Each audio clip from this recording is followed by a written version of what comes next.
boa noite a todos e boa noite a todas. Espero que a aula sobre o Barroco tenha ficado claro, que o conteúdo tenha sido bem evidente para vocês e que de alguma forma a aula tenha contribuído para os estudos de vocês e também um pouquinho para a explanação dos estudos literários e da produção em língua portuguesa. Na aula de hoje a gente vai rever os exercícios que o material didático propõe e também revisar de alguma forma esse conteúdo do Barroco, certo? Na primeira questão, diz o seguinte: sobre cultismo e conceptivo, os dois aspectos construtivos do Barroco, assinale a única alternativa incorreta. Ó, gente, já de início, importante perceber que a questão está pedindo a incorreta, não a correta. Se você não ler esse termo, diretamente você vai falhar na resolução base da questão, certo? Lá na área diz: o cultismo opera por meio de analogias sensoriais e valoriza a identificação dos seres por metáforas. O conceptismo valoriza a atitude intelectual, a argumentação. Só lembrando, o cultismo vai valorizar figuras de linguagem, imagens, sons, jogos de palavras, certo? E o conceptismo vai trabalhar a argumentação, a lógica, a retórica. Então a letra A está completamente certa. Analogias sensoriais nada mais é do que a sinestesia, uma figura de linguagem, e o uso de metáforas também como figuras de linguagem externa. E o conceptismo vai trabalhar a retórica, a lógica e a argumentação. Então a letra A está correta, não é. Na B, ele diz: cultismo e conceptismo são partes construtivas do Barroco que não se excluem. É possível localizar no mesmo autor e no mesmo texto os dois elementos. E sim, essas duas linhas de pensamento, elas não são exclusivas do mesmo autor e elas não são exclusivas do mesmo texto. O mesmo texto pode conter as duas linhas de pensamento, assim como um mesmo autor, no caso Padre Antônio Vieira e Gregório de Matos, podem abordar as duas linhas. Só que com frequência o Padre Antônio Vieira aborda muito mais o conceptismo e o Gregório de Matos o cultismo. Na C, mas isso ele não diz: é uma regra. o Então, cultismo é perceptível no rebuscamento da linguagem pelo abuso no emprego de figuras semânticas, sintáticas, sonoras. Figuras semânticas, sintáticas e sonoras são figuras de linguagem. E o conceptismo valoriza a atitude intelectual, que se concretiza no discurso pelo emprego de sofismas, silogismos e paradoxos. Outra questão correta: cultismo trabalhando as figuras de linguagem, o conceptismo valorizando a argumentação, a lógica, empregando sofismas, verdades e tentativas de provar o mundo ao contrário. Certo? Então a letra C está certa. O cultismo na Espanha, Portugal e Brasil é também conhecido como gongorismo, e seu mais ardente defensor entre nós foi o Padre Antônio Vieira, que no Sermão da Sexagésima propõe a primácia da palavra sobre a ideia. O Padre Antônio Vieira não tinha como corrente mais frequente o cultismo, mas ele defendia a ideia do cultismo, da valorização da palavra sobre a realidade. Dizia que a linguagem não deveria se referir somente ao vazio, e sim sobre a realidade. Então a letra D está certa. Então nos resta a letra E, que diz o seguinte: os métodos cultistas mais seguidos por nossos poetas foram os de Gôngora, até aí correto, e Marine. Não, Marine não foi um dos pensadores que influenciou os autores do Barroco. E o conceptismo de Quevedo foi o que maiores influências deixou em Gregório de Matos. Então é letra D. Letra D está errada. Não completamente errada, mas das 4 questões é que se aproxima mais do erro. Certo? Número 2. Lá a gente tem um pequeno verso do Gregório de Matos que diz: que falta nessa cidade? Verdade. Que mais por sua desonra? Honra. Falta mais que se lhe ponha vergonha. O demo a viver se exponha, por mais que a fama exalta, numa cidade onde falta verdade, honra e vergonha.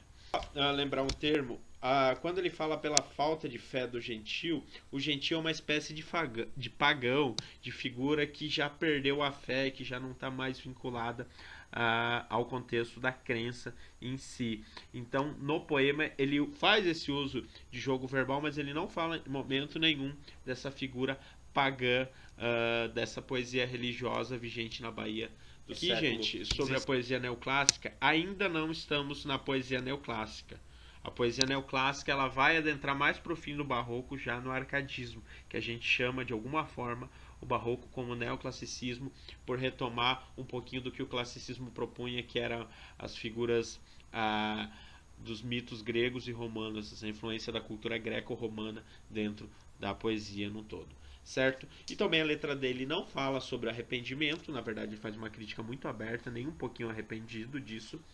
E esse estilo pedagógico, como eu falei, ele vai estar mais presente ao fim do barroco, já indo para na 3, ele pede: com relação ao barroco brasileiro, assinale nas questões abaixo a alternativa incorreta. Outra questão, ele está pedindo para vocês terem atenção que está pedindo a incorreta. A. Os sermões do padre Antônio Vieira, elaborados numa linguagem conceptista, refletiram as preocupações do autor com problemas brasileiros da época, por exemplo, a escravidão. Sim, o padre Antônio Vieira, como eu já disse na aula, ele era uma figura que de alguma forma queria defender aqueles que estavam sendo oprimidos pela religião, principalmente a escravização dos índios da época, então tinha todo aquele trabalho espiritual de aceitar que os índios tinham alma independente da conversão ao cristianismo, os novos judeus também ele defendia de certa forma, então a letra A está correta. B. Os conflitos éticos vividos pelo homem do barroco corresponderam na forma literária ao uso exagerado de paradoxos e inversões sintáticas. Sim, existia de alguma forma exageros no uso de figuras de linguagem. E quando a gente fala paradoxo, a gente está falando de duas ideias que se opõem e coexistem no mesmo espaço, no mesmo verso. E as inversões sintáticas, a gente está falando do hiperbato. Inversões sintáticas quando a gente inverte a ordem para palavra conforme a gramática normativa. Então, a letra B também está correta. A e B é uma letra C completamente errada, gente. Vamos para 4. Assinale a alternativa que contém características incompatíveis com o estilo de época conhecida por barroco. A. Contradições, sobrenatural humanizado, céu e terra ligados. Sim, questão correta. Então ele está pedindo a que está incompatível. A gente tinha as contradições, os paradoxos, as antíteses, os conflitos, teocentrismo, antropocentrismo, espiritualidade e matéria, o sobrenatural humanizado, então essa vida celestial tida como possível na Terra, e o céu e inferno ligados por esse momento, céu e terra, não céu e inferno, gente, desculpa, céu e terra ligados porque era a forma, as duas formas de pensamento do homem à época, que era pensar na conquista celestial e na vida terrena. B. Gosto pela polêmica, pelo panfleto, colisão de cores, excesso de relevos. Na verdade, aqui já é uma questão também das artes plásticas no todo. O panfleto é uma espécie de divulgação da arte no todo. Esse panfleto ficou um pouquinho também evidente na obra do Gregório de Matos, porque esses poemas deles, que ele ofendia de maneira geral as figuras ligadas ao clero e à política, ele panfletava, ou seja, ele espalhava para divulgar, mas essa questão basicamente fala da arte. Então, existe o excesso também dentro das artes plásticas sobre o barroco, tanto nas cores quanto traços. Então, a letra B também está correta. Sentido de universalidade, racionalismo e objetividade. Essa questão é muito parecida com a questão anterior. Gente, não houve nenhum tipo de racionalismo, muito menos objetividade do barroco. O barroco foi o contrário do racionalismo. O homem perdeu a sua racionalidade e gerou esse princípio de angústia, de melancolia e pessimismo por conta de ele não conseguir um caminho viável, nem quanto à religião, nem quanto à ciência. Então foi o conflito que impediu ele do racionalismo. Então a letra C é a questão correta aqui, porque está incompatível com todas as tendências do barroco.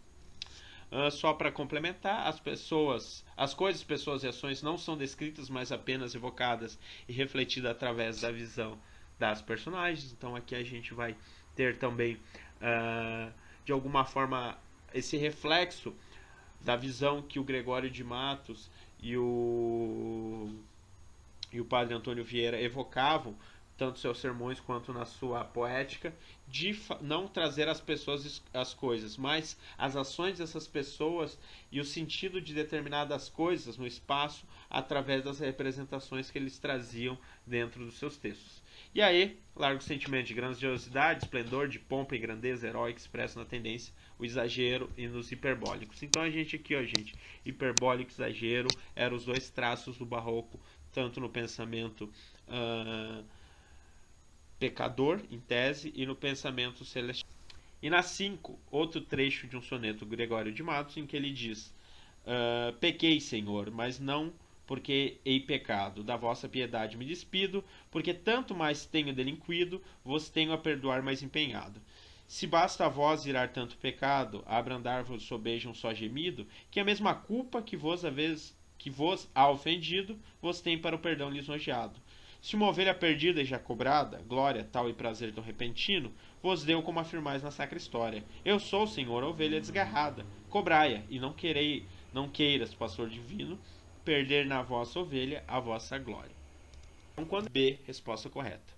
Gente, foi isso. Espero que tenham compreendido a resolução de exercícios.